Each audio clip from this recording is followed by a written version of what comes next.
Hi, I'm Joy, and this is Pilates Perspectives. Today we have a very special episode.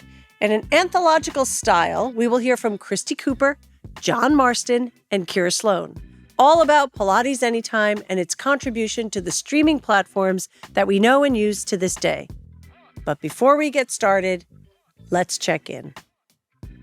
So for today's check-in, let's focus on breath. So wherever you are, whether you're driving, you're cooking, you're just hanging out, listening to this podcast, let's just take a deep breath in through our nose and out through our mouth. Today, we start by talking with Kristi Cooper and John Marston. They're longtime business partners who, alongside with Ted Johnson, launched Pilates Anytime in 2010. Pilates Anytime was a pioneer in Pilates video streaming, which in a world full of video streaming platforms can be hard to conceptualize now. John and Kristi are here today to give us a better view of what it was like to be the first of their kind. After their conversation, we'll hear from Kira Sloane, who took over the reins of CEO in 2023, and what it was like taking on that role after her work with the sister company, Yoga Anytime.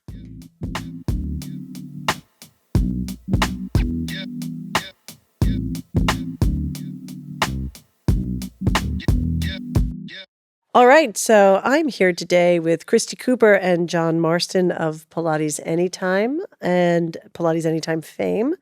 They are two of the three founders of Pilates Anytime, or I should say the originators of Pilates On Demand. And we are so thrilled to have this conversation with them. Did you know when you started Pilates Anytime that you were going to be ahead of the video on demand learning curve? First of all, thanks for having us. You're welcome. From my perspective, it was like it was worth a try. And I knew it was cutting edge. And I was also slightly fearful of what the backlash may be because not many, if any, had done it yet. But I felt like the point of it was so much more important that it was worth giving it a shot. Did I know it was cutting edge? I didn't even know how to email back then. So I'll pass it to John. Yeah. So we're talking 2010, right? So this medium was really brand new for Pilates. What was the point of it, Kristi?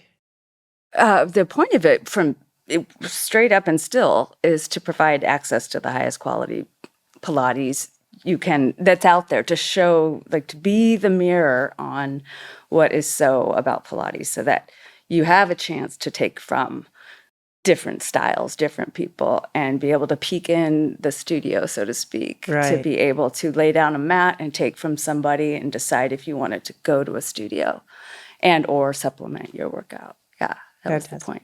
How about for you, John? We discussed the concept of Pilates Anytime in 2009. So just remind you what was happening in 2009. There was a Blockbuster on every corner. That's right, yeah. Netflix was DVDs in the mail. Instagram hadn't been invented. You couldn't upload video onto Facebook. The longest videos you could put on YouTube, if I remember right, were 10 minutes. So we were struggling with introducing 1 hour streaming video. So technology challenges associated with that. So we had all of these tech issues. Then we had marketing issues of explaining what was a streaming video, because you couldn't say it's like HBO or right. Like Netflix. It was unlike anything at the time. People would say, "Oh, you're going to get VCR tapes or DVDs. Yeah. Or what are we going to get?" No, you're going to just stream it. Oh, how's that going to work? So there was a lot of education that went in our very early advertising, just explaining what a streaming service was. So that was the landscape we were in. But I would say that, videos of exercise videos was probably really demonstrated being successful by Jane Fonda. So many, many years before we got into this. What was different was about streaming exercise videos. Well, and so if you think about it in that context, I find this fascinating. Where did the streaming come from? Like who thought up, hey, let's do Pilates streaming videos? Well, so I have a belief that opportunities for entrepreneurs come from what I think of as discontinuities or changes in the Force, for a Star Wars reference here. And what was happening at that point is, if you remember YouTube was founded a few years before that. Right. And when you got a YouTube video at the time, you get like a little video player about this big that you would watch these videos on, because that was all the bandwidth that was in most houses. You know, you might remember DSL modems and the funny noises that modems made and all of those things. So what was happening is streaming was getting faster and faster. So suddenly it was becoming possible to consume a high definition video on your home computer because the bandwidth was getting faster into your homes. So that was the discontinuity that was going on. So Ted and I were discussing, like, how do we make the most of this change? So we were looking at it through our lens, and our lens was, I think that video streaming is going to be the way that videos get distributed. And you might even remember a format called Blu-ray. Oh, yes, yes. So there has been various different formats that have been in physical medium, and then this was the opportunity to get into streaming. So streaming was just beginning. We were not the first fitness streaming people. If you're familiar with Yoga Glow, which is now called Glow, they'd launched in 2008. So other people had been in streaming fitness. It wasn't nearly as consumable and available as it is today. So absolutely, it was still new technology. Yeah, it was a challenge. We kind of talked about it at the time. If we can get the video player to work most of the time, we're being successful. Today, you know, we're down to fractions of a second in latency in terms of how quickly those videos stream. But that was the challenges we had back in 2009. That's fantastic. So Ted, who is not here. So tell the audience a little bit about Ted and your relationship, both of your relationship to Ted. So Ted and I have been business partners since 2005.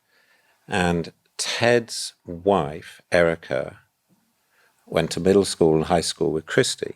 Here we go. Best friend. Love it. So that was the connection between the three of us. And when Ted and I were looking at streaming videos, streaming fitness videos, we looked at a variety of formats. And Ted and Kristi had made a video in 2008, so a year before Pilates Anytime was incorporated, that is actually on our website still. And that was the very first video. And that was distributed not as a subscription, but as a pay-per-view. And a little bit of success, but what was a little bit different in the 2009 idea is it's going to be a subscription video on-demand service. So that's what kind of changed, and that's how it evolved. So your original video with Ted was a pay-per-view video. I don't remember if it was pay. And that was separate from Pilates Anytime? That was just something you guys got together on? Yeah. So Ted had listened to, well, for one, he'd known I'd done Pilates for as long as he knew me, which includes middle school through high school. And he kept thinking, why don't you have a product, et cetera? And he'd heard me bemoan not being able to leverage my time. You know, I would like to take a vacation and get paid, or, you know. Right. But I was an independent contractor when that was still okay. And so, yeah, he just said, we decided to do a video podcast, is what he called it. His background in sound and film, and he was making websites already. So he was like, we'll make it, and we'll do enough of them that people will keep coming back. I thought it was free, but maybe it was pay-per-view. And in any case, we only did the one because it was so labor intensive to do it randomly with just the two of us. Right. And then a year later, John and Ted. All right. So you and Ted proposed the idea. I would love to know how that even just got hatched. And then you came to Kristi in 2009. What drove your interest in Pilates, John? So why did we pick Pilates and not, I don't know, Tai Chi or something else? So what Ted and I had taken venture capital in a prior business. And as soon as we took that venture capital, we lost control of the business. We were working for the man again. Right. So this time around, and in that particular business, we were competing against Google and Microsoft. It didn't end. Yeah, I think that, yeah. Well. So this time we thought we were going to. I don't know there's a slingshot big enough for that giant. No, Yeah. that was a tough set of competitors. So this time around, we thought we don't want to take money from anybody else because we want to control our own destiny. We want to have the control to how we want to run the companies the way that we want to run it, our values. And once you get into the VC business, you're really like working for a VC, and VC has one metric, making money. And that wasn't really how Ted and I approached the world. Like we had this vague idea about we want to do good, Right. whatever that means. That's a Right. pretty nebulous kind of thing. But not do evil was kind of how it was. How can we make the world a better place? So we didn't want to take VC money. So we didn't want to go into a market where we would be competing against the giants again. The Sony Pictures, the Netflixes, those huge companies. So at the time, back in 2009, Pilates wasn't a particularly big exercise modality. Right. And so we thought that when we were kind of evaluating the pros and cons of launching into yoga or Tai Chi or CrossFit or all of these other things, it was kind of interesting to us that we looked at the Pilates market. Nobody else was really streaming. There was a few things on YouTube, but Well, in 2009, the Pilates market was really quite small. It was still a niche market. Yeah. Yeah. So we kind of looked at things and decided this was a space where we were early. We had great expertise in partnering with Kristi, and we thought we would try it. All right. So they come to you with this idea. Yeah. And what do you think? I said, no, absolutely not. Who am I to be the first person to do this? I'm not name any one of our leaders. That was my first reaction was no. Because thinking back, the only people that it was okay to even have a DVD at that time was the bigger names, the Right. Ramanas, the Rails, Right. the Mari had Mari. right. Yeah, of course. Yeah. And so they said, I think they said in my head, one of them said, don't you think it's time to put Pilates online? And I did say no, but it was also, I believe in the same conversation, maybe the next one, where John said, have you seen YouTube? And I was like, I knew of it, but I didn't really go there because I'm in the studio 8 hours a day. Right. So they took me there, taught me how to expand the screen. I mean, I was really, I'm surprised they partnered with me. And I saw what was called Pilates, 1 million hits per view back in 2009. And it just wasn't what I knew. And so it was really quick for me to say, I don't know. I just had a flash of, oh, no. This is not only do we have to do it, I'm the right person to do it because I'm not a Rail or Ramana or I can see the bigger picture. Right. Yeah. Who were your earliest influences in Pilates? Oh, easy. Kathy Corey, for sure. And she influenced me in more ways than just Pilates, but it was at a time in my life, I was 13. She took care of me, a bit of a mom figure at that time for me, but she empowered me in a way that I had never been empowered by an adult before, in that she listened to me, she trusted me. When I asked to teach when I was 13 or 14, she was like, let's see if you still like this next year. And then when I did, she let me and she listened to me. So she was really key. And she nurtured it. Kathy Murakami also, when I really went to dive in to learn all the apparatus, she was there. She had learned a lot from Alan Herdman. And so she influenced me in the way she can break things down and she could just teach, like really teach. And she also had a fitness background, which I had kind of transitioned into. So there was a camaraderie in that.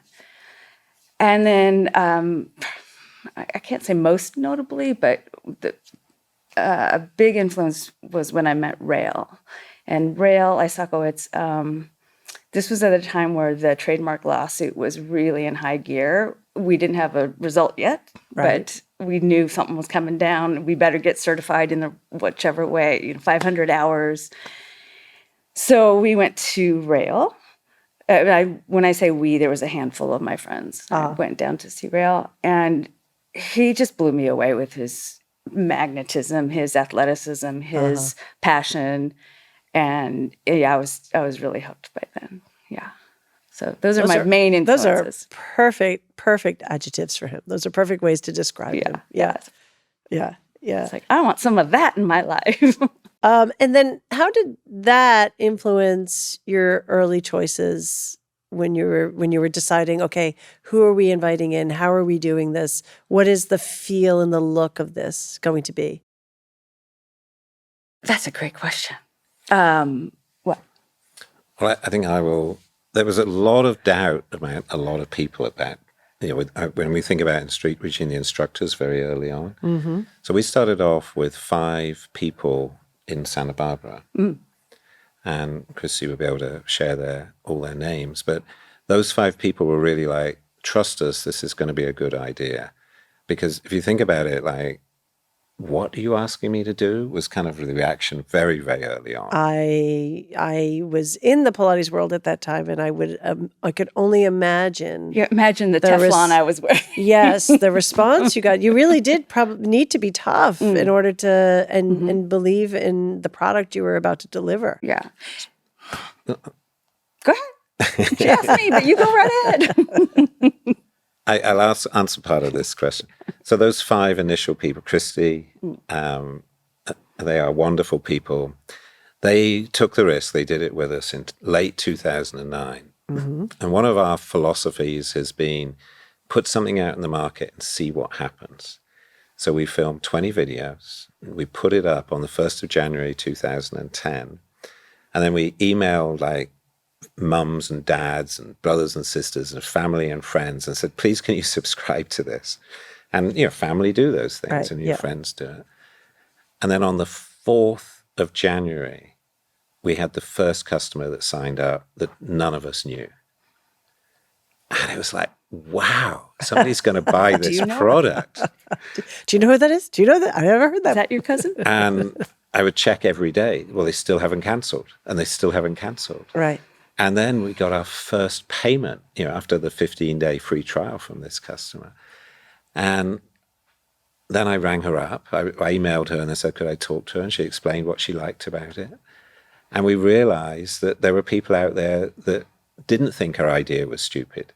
Because certainly a lot of my families and friends like, no, that's a dumb idea, John. Why are you wasting all this time and money trying to create this thing? So that was the very beginning of just getting customers and then finding out what they wanted. And, I'll hand the question back to Kristi, but I just wanted to share that little bit of the story. Yeah. And I'm going to add to that. Right before we got those 5, John and Ted asked me, like, why don't you just get all your friends? Which in my world at the time, I was working very much for Rail. So it would have been all Bassy. Right. And I was like, no. We can't, no, we have to show the options. So I, from the very day one, wanted representation from Romana, representation from different schools. Right. Not all the schools necessarily, but just a variety. So you could take Amy Havens, who'd learned from Pat Guyton, and so on. And the different voices. Voices, and to show what Pilates is, because there was some Ron Fletcher in there, right? Mm-hmm. So that's different. So it's just to show what it was. And I guess the best way to say the idea was really for it to be a global studio. Like, you could be anywhere, you could come in, and if we do our job over time, we'll get more styles represented. But we had those 5, and then soon after 6 people representing almost all of us. 2 of us represented Bassy, but it just showed that there's more out there, and you can still do what you do, but this can supplement. Who were your initial 5? Monica Wilson is Romana's great niece, so related. And they all live in town. That was, sometimes in your life you get green light, and this was one of those times. Adrienne Crawford also worked with Romana in New York. Amy Havens, I feel like she was there even before the start of Pilates Anytime, Pat Guyton's influence, Meredith Rogers, Bassie, myself, and then Neadra came on about 3 weeks into it, also from Ramona and Alan Herdman. Right. Yeah. And from that 5, when did you start inviting in more? Thank you. 6 months. 6 months. I wrote 10 emails. Yeah. And Kathy Corey instantly said yes, so I won't count her. So 9 emails, and no one got back to me, or so I thought. But yeah, so it took 6 months because I wanted to show them, here's what we're doing. Look, it's Ramona's great niece, you know. Right. And so you said you had a lot of Teflon on in those days. What was some of the stuff that was coming at you? What was some of the skepticism that was coming at you? Mostly silence in the beginning. Mostly silence in the beginning. And then I'd end up running into, say, Madeline Black at an anatomy class somewhere. And be like, oh, I'm going to get her now. But it was mostly that. But I got from people that, the worst of it was people out. I got a lot of, how dare you? How dare you? How dare you? Yeah. Who do you think you are? And even if they were silent, I could feel it too. You know? I had a few key people that helped me get through tough stages like that. I was dismissed. People walked away fast if they saw me, you know. If I said, hi, I just want to talk to you real quick, they'd be like, out. So by the time, I had a studio in New York for a long time. And by the time I came to Balanced Body in 2013, it was a very different Pilates Anytime at that point. Yeah. At that point, people were rushing at you. Yes. So you went from sort of being like, oh, there are those Pilates Anytime people, or there's that Kristi Cooper, to being sought after. Yeah. When did that transition start?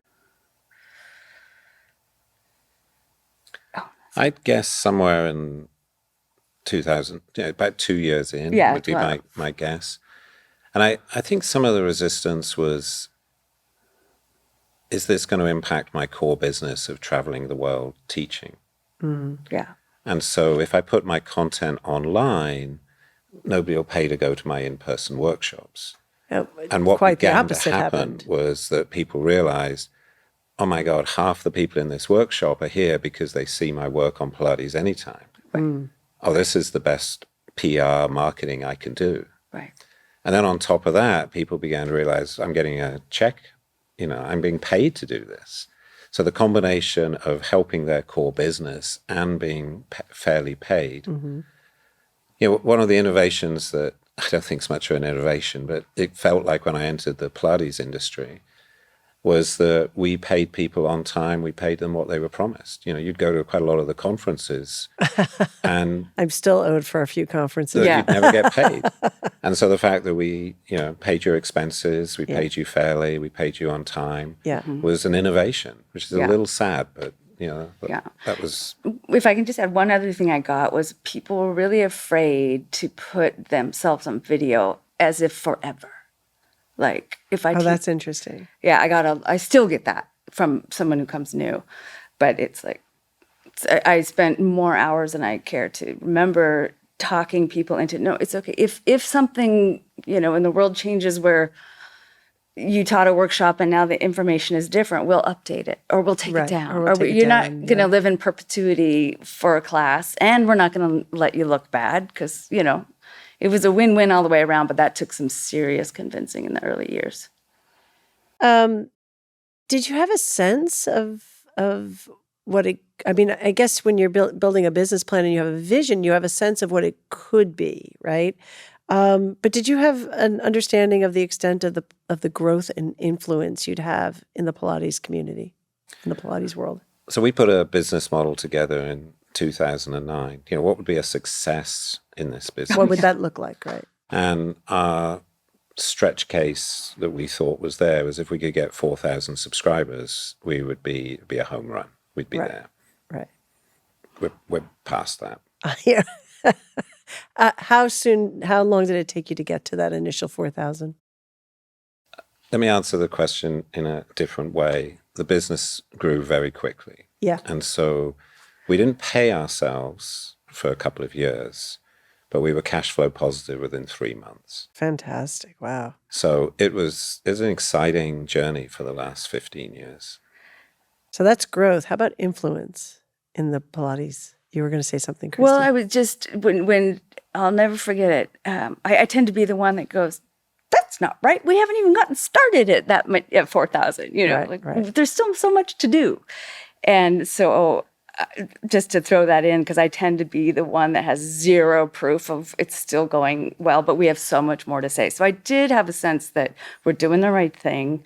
We can help more people. We're helping teachers. So, the more that people catch on, the more they realize this is a good thing, which was, for me personally, a little bit of a blessing and a curse, because I got a little overwhelmed by the desire to be there and hurting feelings and trying to, take care of the people that were already there. You went from not getting your emails returned to everyone like expecting you to choose them. Yes. Yeah. The big change. Yeah. Yeah. That was year 3 and 4 were hard for me in that way, only because I had a way of operating, and this felt like I was suddenly a weird gatekeeper or something like that, which was not my personality or what we were doing. It was just like, there's only so many days in the year. And it takes something to actually make a good video or podcast, as you know. Right. Yeah. Yeah. But that's a really interesting, setting a schedule and setting an idea and creating sort of the Pilates Anytime culture, right? It has the iconic window. It's the global studio. I love that idea that everybody knows that studio no matter where you are in the world, right? As you were curating that, how challenging was it to decide what the schedule was going to look like and who was going to be in those first or those early videos, those early years? I think you might be able to answer that one better. Let me have a go at that. That there's only so many days in a year that we have flown talent in from all over the world. So you then get into like, well, if somebody's going to come from New York to come to our studio, it's not worth coming for half an hour. It's worth coming for a few days. So generally people come for 3 days. Not always, but in general. So that means that you have 52 weeks, but you also have holidays and you've got other things going on. And then you have the post-production and you have the preparation. We typically film about 44 weeks of the year in the studio. Wow, that's a lot more than I would have thought. So that means unless you have somebody come twice, that you have about 44 different people there. And there is clearly a demand for more people to come in than that. So that's the logistical constraint of the studio. And then you have some people that are just incredibly popular, so you might invite them back a couple of times because you want more of their content, because it's, we're in the business of providing the service that people want. So that's how we kind of grapple with it. So then you get into a matrix of, we need some, what I would consider the much more academic kind of Pilates teachers, the people that are very strong on it. I was going to take that. You're answering my next question. Yeah. So you have an element of that. Then you have an element of people that are just magnetic on camera. So much more about the choreography that they do, the way they interact with the camera. They have an incredible presence. Yourself included. So there's a variety of things, and I'm not going to go through all of the ways that we cut and dice that content pool. But we don't want, just to publish the same video by different teachers every day of the year. And then there's the variation on the pieces of equipment, like we need, math classes, we need reformer classes, we need equipment classes, Cadillacs, barrels, chairs, and whatever. So that is the complexity of this. And then there's the need to always be listening to like what is going on in the high street all over the world. Like what is a Pilates teacher, or what is somebody interested in at that particular point in time? And where is this going? And what's next? And who are the new voices? Yeah. Because it is also easy to be held into what it's always been. Yeah. It's Can a I throw challenge. in one thing on that too, just taking it back to how did I decide, and sort of what let me off the hook was I really felt like I needed to honor the people that came before me. So here I'm trying to show, you can find Pilates on YouTube still, but I'm trying to show the history, really, the history and the legends and whose shoulder we stand on. And so I had a whiteboard of 20 people. I thought that's all there was at the time. And it was literally to be able to go, well, if I can get Deborah Lesson, if I can get, so-and-so, then for anyone who challenges me, it was my own form of almost validating my torpy upstart, reputation that people may have had because they didn't know who I was, that I'm doing this new thing. Right. So I needed some validation. So there was a little bit of, let's just make sure I really stick to my mission, which was to provide the highest caliber. And I'm going to tell you why they are. This one knows Joseph Pilates. This one trained with, Right. Well, so that's fantastic. So you were always interested in the legacy project before it was officially the legacy project. Yeah. It was imperative from that first phone call I told you about when I said, okay, I'll do it. And it's not going to be all Bassy. I love Bassy. I'm still a Bassy gal. But it's going to be a mirror on the industry. And we're going to, in the beginning, we're going to record what was formerly an oral tradition. Right. And we kicked that off a little bit later, but just the videos themselves were doing that. Right. And I think you've been very successful in that. And you've kept that thread, I think, all these years. I think that comes through very, very clearly. Thank you. I hope so. Yeah. So as we're talking, so thank you for the shout out just before, but there's something I actually want to share with both of you, which is I am so fortunate to have some videos on Pilates Anytime. I probably one of those people that never chased you down. In that we go to the PMAs and I always be so tired. They always throw the best parties, by the way. And you had always the most fantastic parties. And, I kind of consider myself the wallflower in Pilates, which is really funny that I sort of sit here and do the things that I do. And I was petrified to be on Pilates Anytime because I'm not that person, right? Or at least that's not how I saw myself as that person. But in the last, I would say, I would say throughout, Pilates Anytime has always had an embracing feel to it, certainly as somebody who would watch the videos. And certainly in the last 5-7 years, you've really shown the tableau that is Pilates with many of your guests and your teachers. How do we continue to make Pilates accessible to all bodies, all people, and more than just by having the videos accessible? I think I might be speaking for you, but that I think the more actual community events we could do, like we miss throwing the parties. I mean, they weren't easy to throw, but it got people together again. Yeah. And I think the more you can do that, just even if it's only teachers or real strong enthusiasts, they go out in the world and keep talking about it and being inspired by their community that they feel a part of, whether they're in Malta or they're in Italy or they're in Portugal or Santa Barbara. Right. So continuing to build community. Yeah. Yeah. But I see that also in the videos that are coming out, like that are produced, that there's a real sense of belonging. Like Pilates Anytime helps you feel like you belong to something. Does that make sense? It's always been part of the hope. The inclusivity, that you belong here. We're always here. Doors open. Go wherever you want, but come back. We'll be here. Right. And it does that, and it holds still to an aesthetic and a feel. So I think it's been just such a lovely representation of how this door to Pilates keeps opening. So then, what does that mean for the future? Where does this start to go? I think just follow up on the last question, and then I'll go to the future.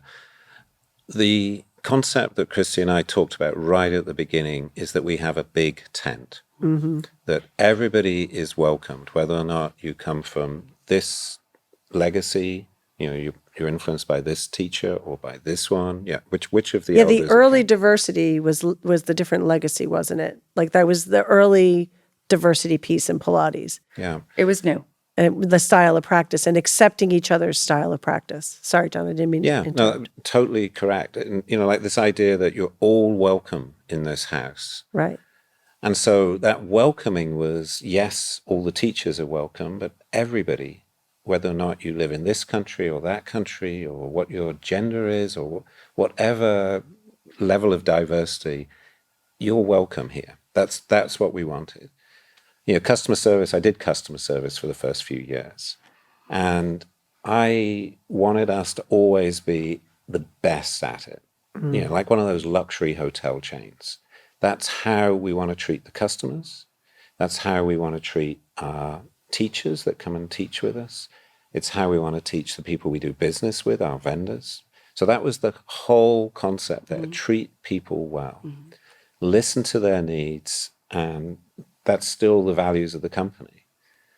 So we really pushed that, like how well can we be in our society?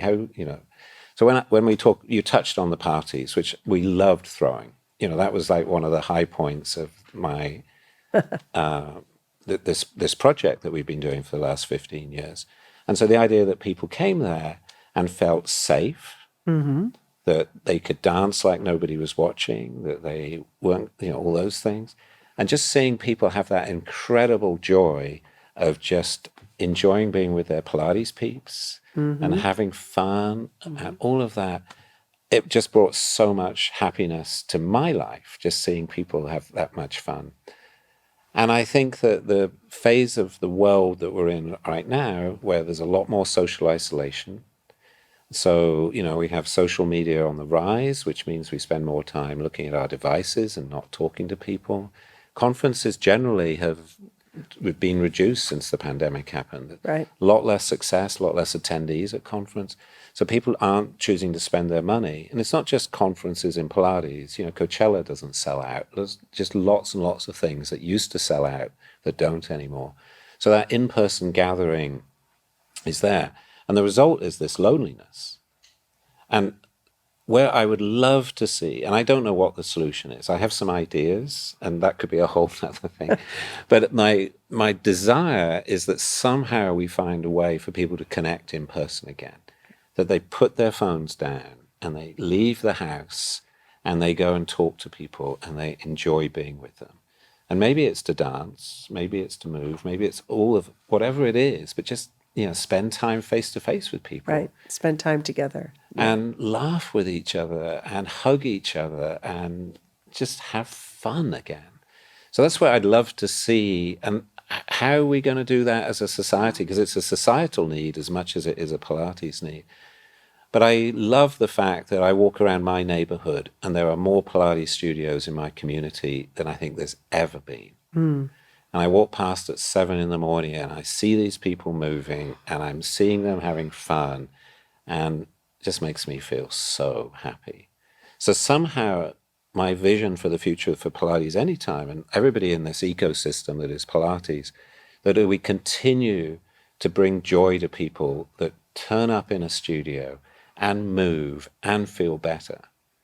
And that is it. And, one of the questions that I think you might be about to ask me is like, what is Pilates? Well, I think that Pilates is this gateway exercise modality that allows me to do all the other things that I want to do in my life. Whether that is to travel and be able to put my bag up here. As a pensioner now, that's the challenge I see from a lot of my peers.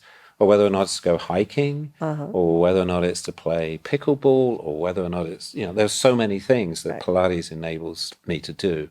And I'd like to see it as this modality that is so widespread in our society that more and more people are able to move and experience the joy of feeling happy in their bodies. How about for you, Kristi? I think it's going to be more what I hope than what I know, but that's sort of how I operate. And manifest it later. um, I think that within the industry, I feel like we've been pushed into this isolation to a certain degree, and I feel like at some point that the collaboration is going to have to come back or get stronger, maybe is a better way of saying it, where more people are doing good work with each other and spreading the word. That's a vague way of saying I hope that more collaboration happens between companies, teachers, and just to get the word out. I also hope that Pilates is really booming again, right? Yeah. And so with it's almost starting to kick up this former territorialism that used to exist Yes, and kind of yes. went away. Yeah. And I think we're back into an opportunity of, okay, fine. So you love athletic reformer and you only do reformer and you're never going to ever try the mat. Okay, fine. But I feel like so many people are doing the bigger group classes and things like that, that if we can just start to catch the people with the history, with the reality that your life is going to be different, your life is going to be better, and it's only an hour, a couple times a week, 4 times a week, max.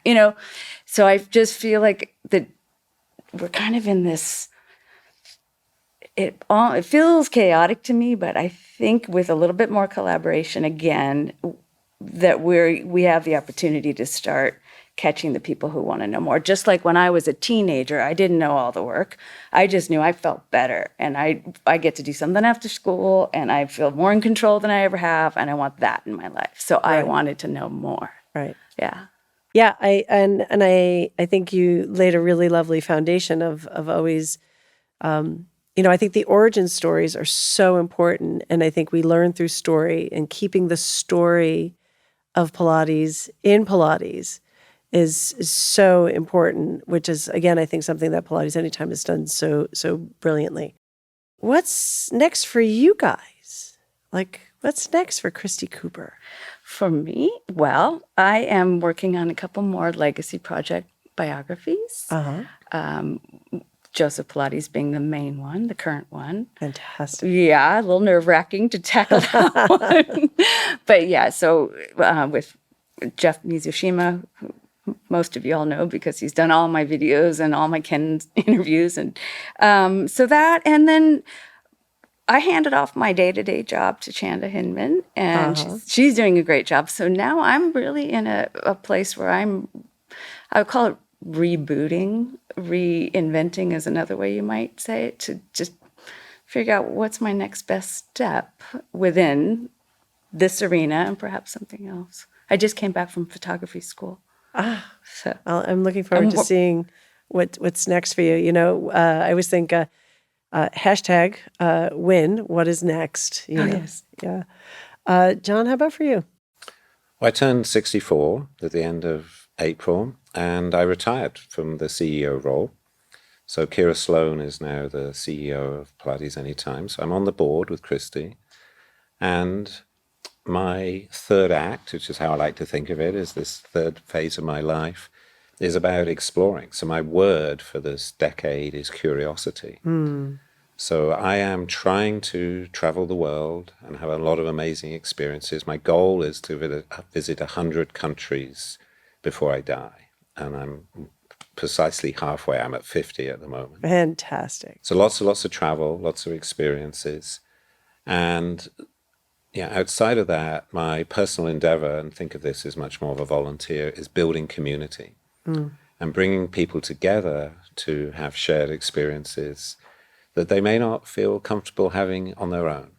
So just helping people experience more of life. And so you're both taking the experiences of having built Pilates Anytime into these next, because they're the same themes that are running through, aren't they? Yeah. In such a lovely way. Okay, you ready for a quick lightning round? Yep. Favorite Pilates exercise and why? For me, it's the teaser because it's in our logo. I don't believe you. Just kidding. For me, toss up, but I'll go with spine stretch. And why? I do a version Rail taught me that includes a back extension in it. And so to just wring out everything, I just can almost hear Joseph Pilates going, this is the internal shower when you round forward and then back extension. That's Fantastic. All right. What's your least favorite exercise and why? For me, neck pull. And I blame my long arms. It really hurt. It changes the level. Right? It's I'm so heavy. Yeah, it's just not pretty. The 100 is just miserable. I think Alan Herdman would agree with you. What is your hope for the Pilates community? That we all get along, that we all keep sharing the good work that this is, that we remind people it's a practice and that it's not just a moment. Remind people it's a practice and not a moment. It's not just a workout. Yeah, say that again. That we remind people that that Pilates is a practice. It's not just a workout. And if you do practice it, you have way more opportunity to know where you are in space and life and what you need to maybe focus on. Right, which goes back to, John, one of your first goals was to do good. What is your hope for the community? I think I think about the community here as the Pilates ecosystem of people that practice, people that teach, people that make equipment. If we all work together, the pie gets bigger and bigger. If we all fight and compete against each other, it's destructive. So I'd like to think that Pilates is such a commonly understood modality that everybody's aware of it. It's part of their lives, part of their movement, and it empowers people to have better time, more joy. More joy. And, like I mentioned before, it's an empowering device. Pilates is not, for me, the destination. It's a tool that gets you to get to do all of the crazy shit that you want to do in life. Right. Fantastic. Well, John and Kristi, I just want to thank you both so much for everything you do, have done, and will do, and obviously for spending this time with us. So thank you. Thank you. Thank you. Thanks for having us. Thank you to Balanced Body for making Pilates Perspectives possible. To experience the full potential of Pilates, having the right equipment is essential. Balanced Body has spent over 40 years designing equipment that supports all types of movement and bodies. From the compact, storable Metro IQ reformer to high-density foam props, each piece is meticulously crafted in the US of A to fit your needs. Head to Pilates.com to learn more. Okay, so I'm here with Kira Sloane from Pilates Anytime, CEO of Pilates Anytime. Fancy title. So you want to tell us a little bit about that journey to your fancy schmancy title? Thanks for asking, Joy. All right, full disclosure. We actually had dinner last night and we actually are pretty pumped for this conversation. And actually, let me give a quick little bit of history. I feel very honored to have you here. I feel that very often, especially in the limelight of Pilates, there are people who have really been holding up the space, and you are one of those people. And I'm so really happy to expose you to the limelight, to put you in front of the camera and the lights and a microphone. Oh, that's amazing coming from you, Joy, because really, right back at you. I can't even stand next to you in that compliment, so thank you. And I feel really honored to be here. Thanks for having me on your show. All right. So you find yourself in the CEO spot at Pilates Anytime. You've been there since 2023. You want to tell us a little bit about that journey? Thanks. So 2023 was when I was tapped to be the CEO, but I first came to be with the team in 2014. John Marston likes to tell the story that I met Kristi over a dead body. We were together with Gil Headley. Do you know Gil Headley? Yes. You did a fresh dissection with Gil Headley, which I'm always really careful because I want to say live dissection, and I think that would just be unfortunate. It's not live dissection. Yeah, no, he does do preserved bodies and live dissection. Uh-huh. So I met Kristi. Fresh. Mm-hmm. Yes, thank you. Fresh. Let's make sure we get that right. So that's mostly where I met Kristi in 2014, fantastic. April 2014. We were up in the Bay Area, San Francisco, for about 3 weeks. I had actually come to her studio the year before to go to a slideshow that Gil Headley was presenting. And that was my first time stepping into that Padaro studio. Didn't really know Kristi, didn't really know Pilates Anytime. Fantastic. Had never been surrounded by so many Pilates people and sort of left thinking, wow, Pilates people are hotter than yoga people. And so, but that's how I met Kristi. And right after that, Kristi approached me to join Pilates Anytime and start Yoga Anytime. So let's back up for a second because this is a part of your story I didn't know. So what brought you to Gil Headley? Oh, thanks. So we're going back. That's how you start any good story. You start in the middle and go forwards and backwards. So I came to yoga in 95. As a practitioner? That's where like most people who come to yoga, I came in pain and then left a practitioner. Fantastic.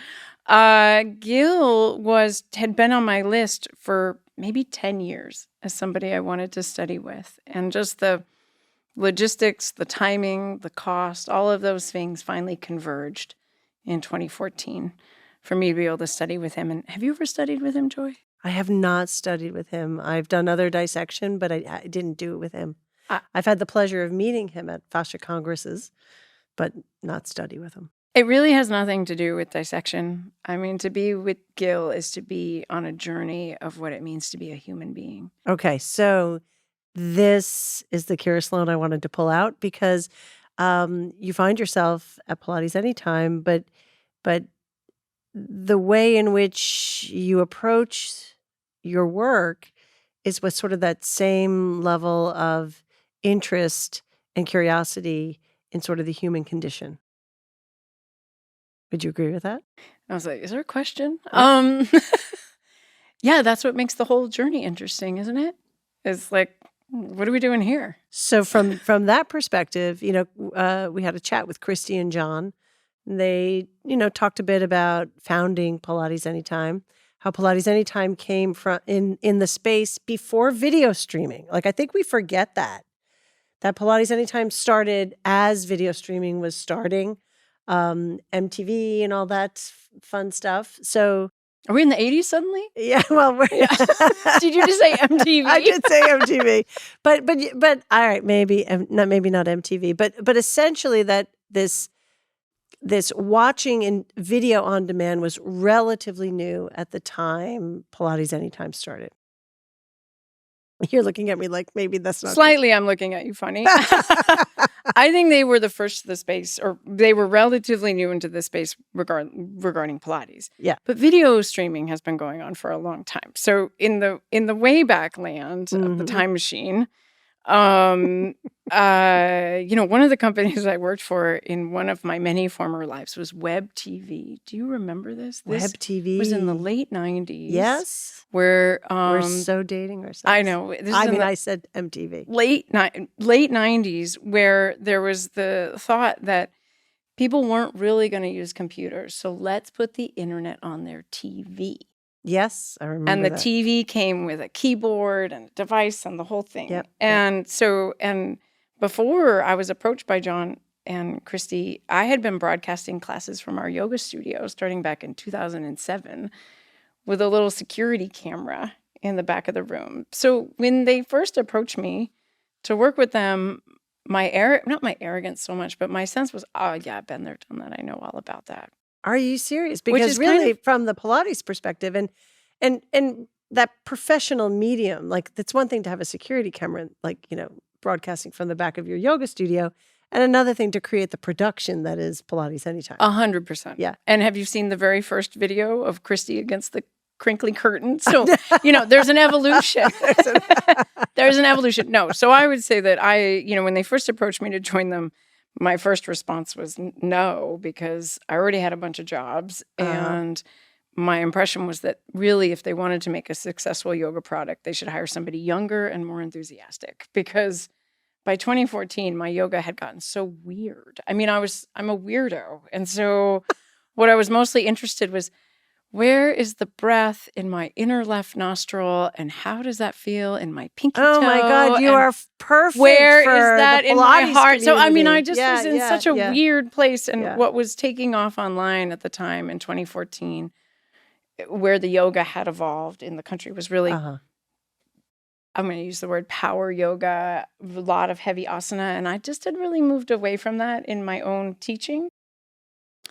And so just to say that I knew nothing about subscription video on demand like they know.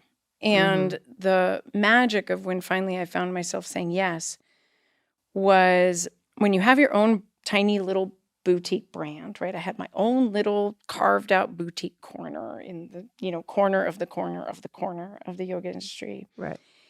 And when you're one little tiny brand, it can be hard to know where you fit. And you can look at things as like, that's good, that's bad, that's good yoga, that's bad. You sort of are in a very isolated, almost, I don't want to say defensive space, but there's kind of a thing. Mm-hmm. And the invitation that John and Kristi and Ted, who's the third founder, who I don't think was a part of the interview, the invitation to become more of a big tent and to be able to include a huge variety of yoga was such a gift. Right. So you started with them with Yoga Anytime. Mm-hmm. Okay. So I think as you're speaking, one of the things that's coming to me is, I think on the Pilates side, which is the side I can speak to, that Pilates Anytime, did that very thing for the Pilates instructor who was in the corner of that little space in the corner of the Pilates industry. And it was a brand that brought everyone together to get a sense for good Pilates, to get a sense for working with teachers who they may not be able to reach because of where they live or the time they have. So that contribution, I think, you were completely right. It totally paid off. Do you get that kind of feedback from people on a daily basis of what Pilates Anytime or how Pilates Anytime has impacted them? Yeah, thank you so much for asking. I want to speak to a couple things that you brought up. One is 100% the heart that is Kristi Cooper, that just so devoted to that unification, to that connection, but not unification in a we all have to think the same thoughts and say the same things, but in we can exist in our unique amazingness. It's just so palatable and continues to be one of the most important parts of the legacy that I have the opportunity to carry forward. And then you have John, the vibe of John and just his ability to make it such a great time while also knowing his superpower of spreadsheets. I mean, he's so unique. It's very rare to meet somebody with spreadsheet, Excel superpower, and who loves to have a great time. Party superpower. Wow. I mean, it's amazing. And so, just wanted to take a moment to really honor them. And then Ted, who doesn't show up as much as they do. He doesn't go to the parties as much as they do, but really such a incredible entrepreneurial mind and ability to build things.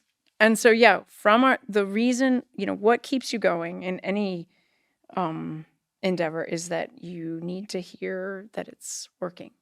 Right. And we hear that from our customers, our members. I get to hear that so much at your events, the POTs, where we get to meet members. We get to hear who they love, how they found it, what brought them there, how they got there. And that's how you know it's working. You can have a crap day for whatever reason, and you read a comment and a video made a difference. You're like, I can keep going. Right. It's interesting. So, you brought up Kristi and John and sort of their uniqueness, and Ted, their entrepreneurial spirit. Those are three big shoes to fill. In this sort of transition that you've had, what have been some of the high points and what have been some of the things that make you go, oh, maybe I should have thought about that a little differently. John never pretended that it was going to be easy. So for years, John has a very deliberate, long form pace. Basically, John lets you know what's going to be happening 2 years in advance of it happening. He just sort of onboards you. And I so love that. Way in advance, John was like, this job is lonely and it's hard. This job is lonely and it's hard. And so he told me that multiple times. So if I was going to represent that anything was a surprise, then it would be funny. A couple challenges that you put in your question. One is there are very few stories of successful founder-owner transitions. Yes. So knowing that, going into that wide-eyed and really kind of being open to, all right, this has a low chance of success. Therefore, that sounds like fun. I mean, if it was easy, I probably wouldn't be very interested in it, Joy. Love it. Love it. One of the many secret sauces of Kristi, John, and Ted is that they really committed to staying out of each other's way. Kristi was allowed to be in charge of the content and the relationships.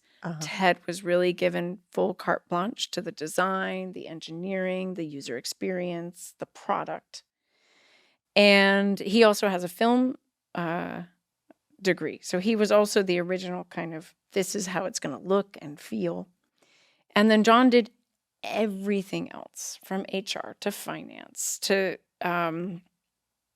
training to customer service and, of course, to parties. And the three of them really stayed in their own lanes. Now, as we merge from three separate lanes into one, Yep. and you're trying to create a more collaborative, wholesome thing because, siloed work can go fast, but it isn't necessarily what's right for the whole. Mm-hmm. And so that is a challenge.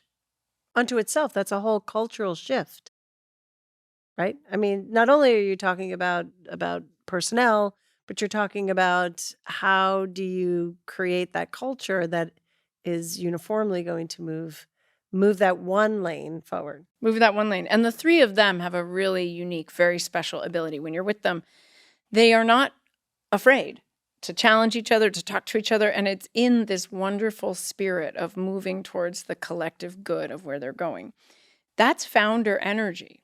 So one of the greatest threats to us in this transition is that we lose that founder energy. Which has energy for everything and anything. Right. Everything is possible. Which has no problem being up at a Saturday night scanning customer comments because it's that important. And so that's something that I, bridging that is, I don't know how to do that yet. I mean, just to be fully honest, like, wow, we're losing 3 huge Energizer batteries.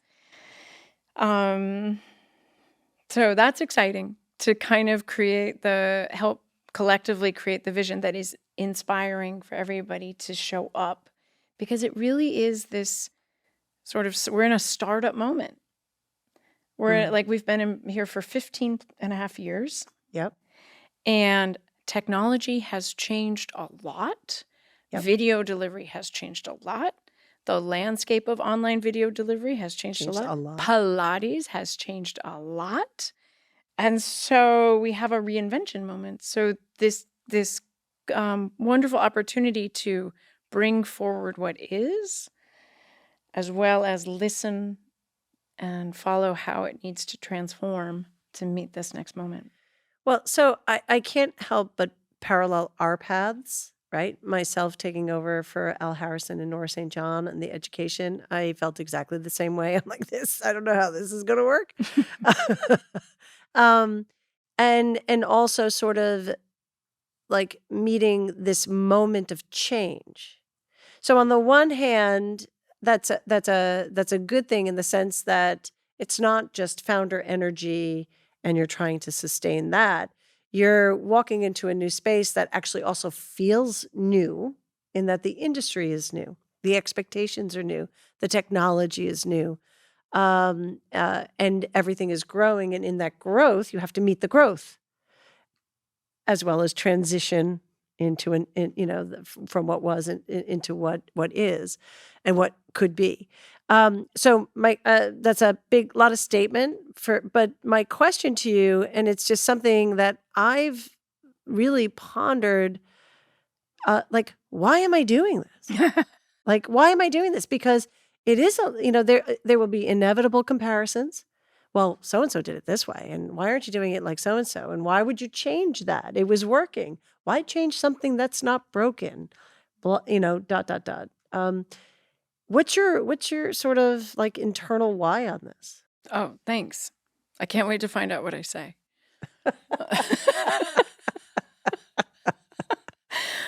And I'm going to take the luxury of stepping back a couple moments to come to that.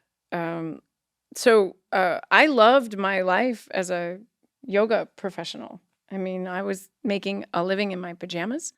I traveled and taught internationally. It was a community center. We had a training, we had a studio, we had an event. I loved it. And so I was surprised to begin to hear the inner guidance that it was coming to an end. And, you can't just be in the business of transformation. You have to also transform. And that is part of the whole yoga program, is to essentially allow I'm going to call it the small self ego, to be strong enough to withstand decimation. That's what's fun. I mean, that's really where freedom is no longer being beholden to yourself. So that opportunity. So you could take the risks. Yeah. Because otherwise there's nothing to lose. In fact, the more experience you gain of that, like just decimation of self might be a little strong, but that's how it feels, right? That is what it's like. Wow. And so I love that. So probably I love it maybe a little too much. And one of the things in all of this change love it too much is that I have to be very aware and listen closely to what hasn't changed. What hasn't changed in our experience of Pilates? Like, what hasn't changed? Like the history of Pilates hasn't changed, although sometimes current perspective changes historical understanding. The devotion of the students, the way we love our teachers, the possibility of what comes from a practice, that opportunity of realization with each moment, those things don't change. And so the why, I truly suffer from loving work. I love work with others because I love coming together and discovering something that doesn't yet exist. Yeah. It's kind of exciting. The culture piece I think is something that in all of the the leadership workshops you take, or the podcasts you listen to, the culture piece is so important. What would you say what is the culture, the internal culture of Pilates Anytime right now? Mm-hmm. That's a great question. It's always about relationship. And the one of the most powerful places in the company, of course, is what's happening in that studio. Mm-hmm. And what happens in that studio is what happens. Pixels carry intention. Pixels carry love. And if love and connection isn't happening in that studio, then Pilates isn't happening. And so it is that core. And the team in that studio loves what they do. And they love everybody who comes. And they care for everybody who comes. So that's like I can attest to that. I mean, I love them walking out the door, but they made me feel like I was the only one. Like they really do. So that's the core. That's the core. Yeah. And that team couldn't do what they do if finance wasn't doing what they do. Correct. Because nobody wants to come film and not get paid. And they couldn't do what they do if operations wasn't doing what they do. And they couldn't do what they do if the engineers weren't building the products and watching the thing. And they couldn't do what they do if post-production wasn't taking what that was filmed in the studio and putting it out. And so nobody can do anything in that team without each other. And we realize that. And so that is what feels great. There's an appreciation, there's a gratitude, and there's respect. So you say the pixels carry that, but I would say, or I would ask you, that culture, that internal culture, doesn't that come through to the product, to the customer? I hope so. Uh-huh. I hope so. I'd ask you, does it? I believe that wholeheartedly. I think the intention starts long before the lights turn on. And then when you're in the studio, the magic happens almost organically, because all that happened before, and that's going to happen on the backside, and that's going to happen with, right? And it's the same thing for us with education. Yeah. Say more. Yeah. Say more? Say or you want to more. ask me? Yeah, I want to ask you. Well, for me, education isn't about what we produce here at Balanced Body. So for me, I had a studio in New York, right? The reason I left New York to come out to California, I've lived my whole life within 8 miles. I came out to California to do this work because of just what you said, the opportunity to reach, and the opportunity to touch more, right? And to expand. And so it's not the education that we produce here, and it's not just the course that's taught to a student, but it's the instructor who touches the client. And it's the client that we're trying to reach. And that's where I think that, the complexity that we both face is the apparent immensity of diversity of who that client is, right? Yes. And so Yes.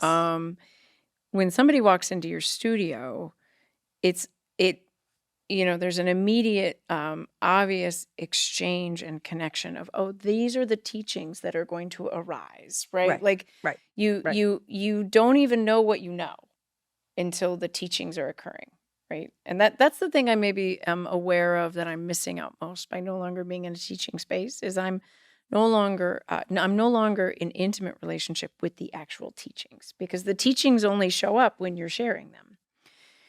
So, you make a video, you put it out there, and then the whole journey of you've made a beginner video. So if somebody shows up and is not a beginner, they might be upset. Or maybe you've made a video for a teacher, and so if somebody's a beginner and they find it, they might be upset. And so that's part of that's one of the exciting things about the technology, is it makes it easier and easier to kind of be able to intuit who's here. What are they liking? What are they needing? Or creating not more in a creepy way. A universal studio, right? Like it's still a same warm, inviting space, if you will, but you're able to guide people in the direction that's going to suit them. And that's, Chanda, who is our lead in Pilates now. She's the VP of Pilates Anytime and is really standing at the helm.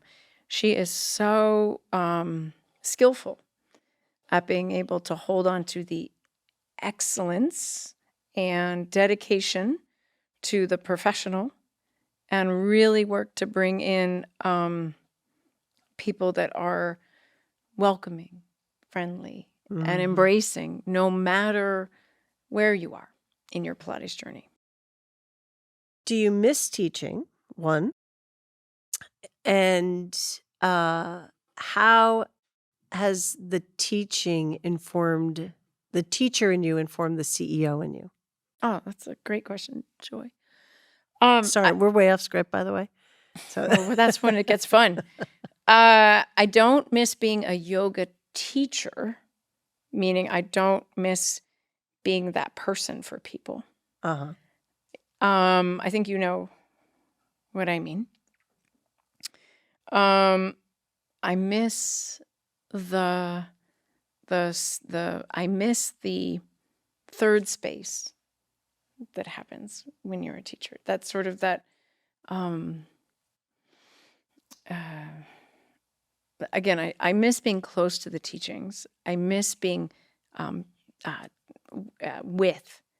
I also, it's quite satisfying to be a spiritual entertainer and to hop into a room, especially if they don't know your jokes, and, be able to run a show. That's fun. So I don't get that hit anymore. And I think the thing that is, though, the part I live a very anonymous life now. And I used to think everybody was really nice. But what I realized is they were really nice because I was their yoga teacher. And now that I'm just Joe Schmo in line, and you don't know me from Eve or Adam, the being nothing and nobody and not having people be just friendly to you because they have an experience of what you're helping shape, I feel like I have a much clearer perspective of what it's like to be a human being and to be ignored and not important. And that feels proper. That feels proper. Just like, oh, this is what it's like for most people, to people. not be adored. People adore you when you're their teacher, whether that's correct or not. They do. So that's well, but that sets you up for being CEO. And that, to be hated. I mean, really, right? You're the man. I'm the man now, right? Like, I'm the person. How did the yoga hippie become the man? I know that's a good one. So, but you asked me how being a teacher informs being a CEO. It's really more like how being a cult leader informs being a CEO. And you can't, and what I mean by that is I can't lead through personality. No. I cannot lead through personality. I can't lead God, from the I wish you could. I tried. It doesn't work. Can't lead by hoping people like you. Can't lead by trying to do right by everybody. Can't lead by making everybody happy. You have this tension that you're balancing all the time between you genuinely, for real, care about each individual so deeply. You know what you might know what they want. You might know what they need. But then you've got them, and then you've got their team. And then you've got the organization, and then you've got the board, and then you've got the planet. Yeah. And those things are sometimes in conflict. And so navigating that, in yoga, they call it the field of Dharma, navigating that and just listening for what the right thing to do is. And it's not always what you want to do, and it's rarely popular. It's a series of hard, difficult, bad, and unpopular decisions all day long. Well, because you have to take, you have to take the whole into account while you're trying to make decisions that are impacting the individuals. That said, we're making Pilates and yoga videos, so a bad decision is not going to result in death. Yes. So probably not. Yes. So keep it in perspective. 100%. And also, I'm a CEO of an already successful business, which is quite luxurious. Right. Interesting. So in terms of sort of being the second mice, right? Like there's advantages to that. We can see through the lens of the past. But in order to do what you're talking about, you have to have a vision, right? You can't quite just pick up where everybody left off and happily ride off into that in that direction. Like your far out vision, the thing that your North Star that keeps you moored when you have to make decisions that are going to be unpopular or that are going to force people to feel a little outside their comfort zone. What's your North Star? Oh, thank you so much.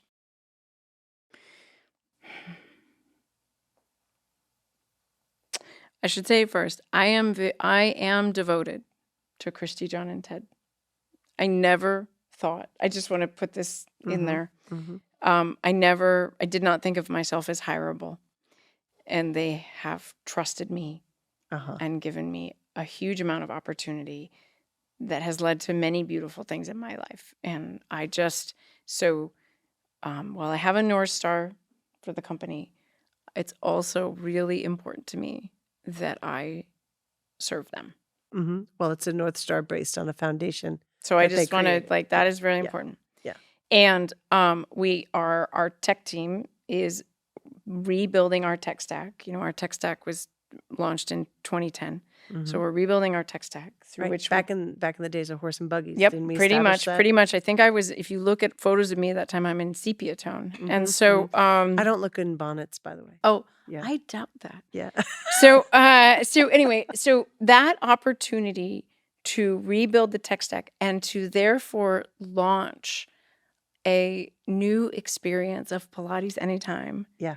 It's exciting. is so exciting. Yeah. Fantastic. And so I love tech and I love video and I love community and I love the delivery of joy. And so I'm so excited about that. And we have a great team to do it. Simultaneously, as we build that tech stack, we have the opportunity to discover new ways to serve our teachers and new ways to serve our community that I don't know what those are going to be yet. Right. Which is really exciting. Yeah, really exciting because things are moving and really fast out in Pilates land, right? So yeah, I would imagine it kind of does feel weirdly new. It feels new and old, right? All the time. All at the same time. All the time. So I feel like what will stay the same is we've been dedicated to preserving and sharing the teachings of old, but we don't want to just be museum keepers. We also want to be artists. Right. And so setting that up for us and our whole community is what I'm most excited about. All right. So I know that yoga is in your bones, but you've certainly done and watched enough Pilates over the years. What's your favorite Pilates exercise and why? These are rapid fire questions. Okay. If I'm in a group reformer class, it's always feet and straps. If I'm in a private on a Cadillac, it's parakeet. Ooh. But if I'm on a mat in a mat class, Yeah. it's saw. I love saw so much. All right. What's your least favorite? Okay, I know what it is. It's all the kicking. I feel so stupid. I feel like I'm in like a Miss Maisel episode. I just feel so silly with those little kicks. I feel like, oh my gosh. Oh my gosh. Yes, a Miss Maisel episode. Fantastic. There's something else for you guys to watch if you haven't watched it. What's your definition of Pilates? Oh my God, I love that question so much.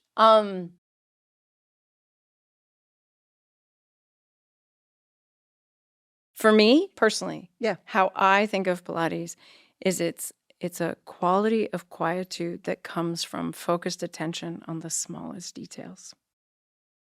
Okay, did you rehearse that? That was fantastic. Oh, that's completely what that is for me. I love that. Quick, I just have to switch in terms of like yoga Pilates. What are the fundamental differences, yoga Pilates? That is not a rapid fire question. No, that's not a rapid fire question. But I want to ask you that because we've talked about this in the past, and it's something else you say that. Can I get 2 minutes though? Like, can I have? Okay. I need a little bit more time because I want to start off with what our customers say. Yeah. So deep research with our customers, Pilates and yoga. Our Pilates customers say, I do Pilates because of what it allows me to do. It allows me to do the things I love. Right. And our yoga customers say, I practice yoga because of my relationship with others. One is to kind of find yourself as a unique container specifically. Right. And another is much more to... Right. I've heard you say Pilates helps you keep it together and yoga helps you let it all fall apart. That's it. Right. And both result in a sense of ease of what's happening. Yeah. I feel like I'm getting the, this whole idea of yin and yang really come to mind when you put it that way. Where do you see Pilates going in the future if you were to clean off your crystal ball there? How far in the future, Joy? That's a good question. You and I are sitting in a rocking chair somewhere. This is all behind us. We're somewhere in Maine on a big porch looking over the ocean. Are we eating lobster rolls or smoking pipes? Both. Great. Oh. Okay, I'm going to put that we're next year. No, I'm going to put that at, we're 86. So I'm going to go forward, somewhere around 30 years. And, well, I really hope it doesn't go the same way that yoga went, which is it went big, it went wide, it went giant studios coming over from Asia, service industry. Yep. which was amazing because so many people got to experience it. But it had to sort of reduce itself so much that maybe it lost the plot a little bit. So I really love I'm excited about what's happening in Pilates, that more and more and more people are having the opportunity. And, in yoga, I used to sort of feel like, okay, all of that, what I sort of look out, all of that all those entry points that are lighter entry points. My working assumption, in the early 2000s was they are preparing people to be ready for the deeper teachings. Because the deeper teaching, you can't access deeper teachings unless you're ready. They just read like, Right. Yeah, like you're underwater. right? Yeah, And so I wanted to believe that that's not what happened. yeah. That's not what happened in yoga. Yeah. And so I really want to believe that that Pilates, through stewards as yourself, as Balanced Body, as Pilates Anytime, and all the amazing teachers out there teaching, Right. that everybody will be able to experience the magic that hooked you and I. Fantastic. Okay, very last thing. What's your hope for the Pilates community? That it continues to find wonder and amazement in all the different points of view. I can't see what you see. You have a very unique point of view, but I can listen to you and I can imagine and be excited by a new idea. Fantastic. That was fantastic, and I'd love to make you say it again, but I won't do that. So, Kira Sloane, thank you so much for joining me. I'm just so happy that we're in this space at the same time together. Ditto.